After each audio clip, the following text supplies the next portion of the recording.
So here we are at the next job. That huge elm tree is one that's going to come down here.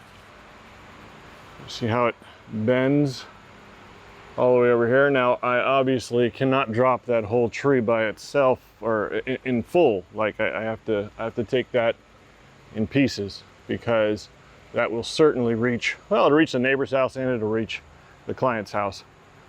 So I need to go up high and I need to take the top first. That's one.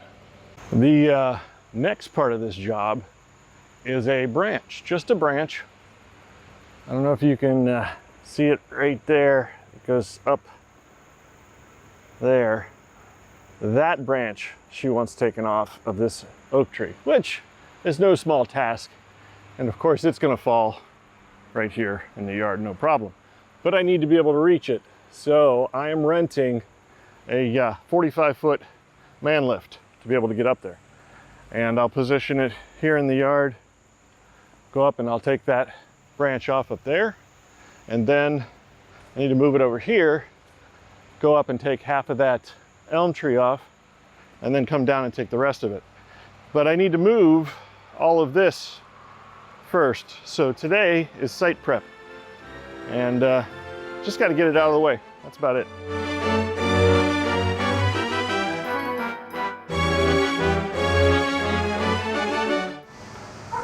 Ta-da! All right, site's pretty much prepped. Looks pretty good. This is nice and clean out here, so I can get that lift in here. It has, well, you'll see it. It has stabilizers, outriggers that come out. And in order to get next to this tree, I'm gonna have to come in this way and put the outriggers out, so I needed all of this out of the way. So that was pretty easy. Next thing I'll be doing is bringing the man lift over. Should be good. Hope it's good.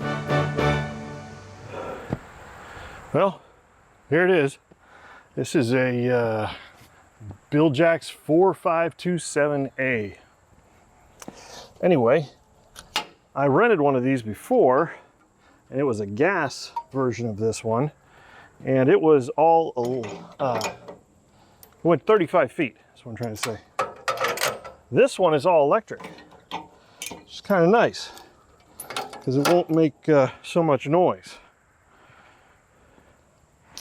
Now, of course, what you saw yesterday, I don't have enough room to take the truck and back this thing down. So the Kubota is going to move this into the backyard.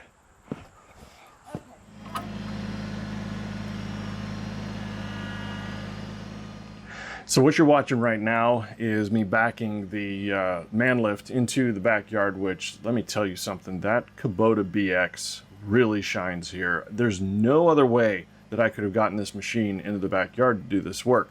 And I had about, well, there's one area, the first area you can see where the trees are and everything. Really, there's about 6 feet there. And the machine is 5 foot 4 inches wide. Now it's just brushing through some trees, but then the gates are 8 feet and 5 foot 9 or 5 foot 4. Either way, it only leaves about a foot and a half on either side. And the Kubota handled it perfectly, maneuvered it back through the trees, and I got it into position. Now I wanted to test it. This is the day before I was going to do the work. And of course I want to test the machine, get it set up so that when I get there the next morning, I just want to start working. So right here you see I'm going 45 feet in the air, and I got almost all the way to the extent of the lift, and I was close to the branch I wanted to cut off, and I was too close to the tree. So I had to go down, all the way down, and reposition the lift. Now, when I got about 4 to 5 feet off the ground in the basket, this is when the machine malfunctioned. Now, I visibly saw a spark. You can't see it in the video, but it was an actuator right at the second stage of the lift that makes the hydraulic cylinder fire or whatever activate, and it You can hear it.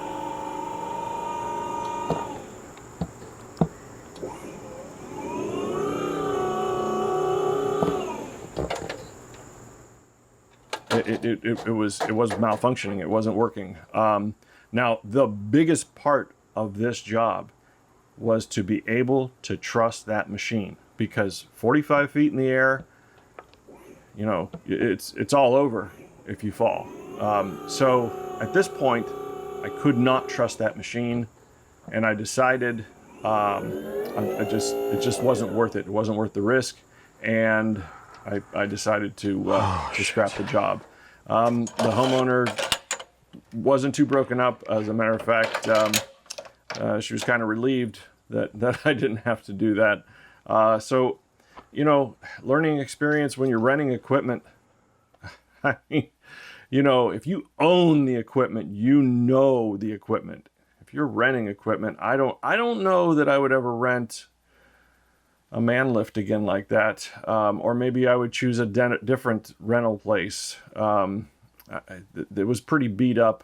The basket was beat up. The floor to the basket was a little shaky. I just, you know, I'm not saying that the machine wouldn't work for somebody else. It just didn't work for me that time, and once bitten, twice shy for sure. I don't think I'll rent that machine ever again. So anyway, sorry I didn't get to show you the excitement of the tree cutting job. There will be more tree cutting later in my life, I'm sure. And there are some really exciting things going on right now that I can't get into until they actually happen. But there's always stuff going on with Sam, you know that. And I'm just really happy that the machine froze when I was that close to the ground, and I was able to get out of the basket and then correct the situation and return the machine. And B, that I didn't get hurt, of course. Actually, that should be the first thing. I'm glad I didn't get hurt. And B, I'm glad that I was able to return the machine without too much trouble. So anyway, I appreciate you watching. I hope, you know, this channel is about, we want to learn from each other. If you've had experience like this renting equipment, let me know in the comments. Tell me your story. But that's what mine was today. And like I said before, I've rented one of these before, and I worked on my own house with it, and I had no problems whatsoever. It was a 35-foot lift and not a 45-foot lift, but it doesn't make any, you know, it's just the same type of machine. Yeah, it was not comfortable. So anyway, like I said, appreciate your watching, and let me know what your experience is like, and we'll see what I'm trying next time when I'm doing more stuff.